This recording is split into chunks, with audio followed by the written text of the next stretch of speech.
So you've probably heard of it, right? The Blue Whale Challenge. For a little while there, it was everywhere. It felt like this dark corner of the internet that suddenly exploded into a global panic. But what was it really? The story that came out was confusing, it was terrifying, and honestly, a lot of it didn't add up. So let's actually dive in and deconstruct what was really going on here. And that brings us right to the central paradox of this whole thing. I mean, we think of games as entertainment, right? As fun. So how in the world does a game end with its players taking their own lives? That's the question we're really going to unpack. I mean, just look at this. The contrast is night and day. On one side, you've got the core of what gaming is, fun, getting into that flow state, just pure escape. But then you look at the Blue Whale Challenge, and it's built on the complete opposite: self-harm, psychological manipulation, and raw fear. It wasn't a game in any sense we understand. It was a system of coercion that was just wearing the mask of a game. So, okay, how did this system actually work? It wasn't some random, chaotic thing. It was a meticulously structured 50-day process, basically a blueprint designed specifically for coercion. The core mechanic was, on the surface, deceptively simple.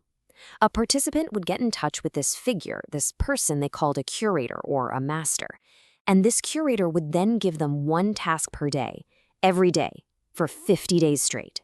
The tasks would start small, but, as we're about to see, they escalated until that final horrific command was given.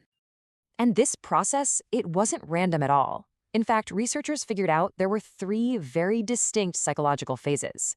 It started with induction, where the early tasks introduced self-harm and established a pattern of obedience. Then it moved to habituation, where the danger was ramped up to wear down a person's natural survival instincts. And finally, there was the preparation phase, which was all about total isolation and conditioning the participant for that final act. And this list, wow, it really shows you just how sinister that escalation was. You see, it starts with self-mutilation on day 1, and it quickly moves to risky behavior by day 10. But the real psychological turning point seems to be day 26, where the participant is literally forced to accept their own date of death. From that moment on, it becomes this daily grind of conditioning, leading, just step by step to that final day. But why would anyone do this? What mechanism could possibly make this work? Well, researchers have a term for it that is far, far more accurate than just game. It all starts with the concept of an alternate reality game, or an ARG. An ARG is designed to completely blur the line between fantasy and reality. The game uses the real world as its platform, and things get so immersive that players can actually forget they're even playing. The challenge becomes their new reality. And here's the lever they use for control. Once a person was deep in, the curators used blackmail. This quote from the research is crystal clear. If a participant even thought about quitting, the curator would threaten to release their personal info, their private photos, or videos to their family and friends. The exit was sealed shut with threats. So when you combine the immersive, reality-bending nature of an ARG with the raw power of blackmail, you don't get a game.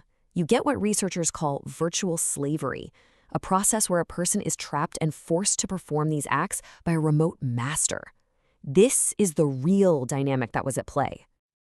Okay, so now that we understand the horrifying mechanism, let's take a look at how the media actually reported it, because the way this story got told had some pretty huge consequences. To figure this out, researchers did a deep dive. They conducted a content analysis of 205 news articles from Turkey, which was a country where this topic got a massive amount of coverage. They wanted to see exactly what story the public was being told. And the results are really fascinating. By a massive margin, the most common word used in all the coverage was game. It appeared over 1,300 times, and this was followed by child and suicide. This specific trio of words created a very particular and, as we're going to see, a very problematic narrative. This quote from the study really gets right to the heart of the problem. By repeatedly calling it a game in articles that were all about child suicide, the news created a fundamental contradiction. It was just confusing because, like we talked about earlier, games are supposed to be about fun, not death. All this confusion led to a critical misunderstanding. The public and even authorities started to think of the Blue Whale Challenge as a piece of software, an app you could just download. This led to widespread calls to ban the game, which is an impossible task since it wasn't a centralized app you could just pull from a store. It was a methodology, a one-on-one interaction, not a product. So the story the public got was this really simplistic formula. A dangerous game on the internet was targeting children and causing suicide. And look, it's a scary headline, for sure. But by completely missing the how and the why, it left people searching for all the wrong solutions and totally unable to recognize the real danger. So what's the real takeaway here? If banning an app isn't the answer, what is?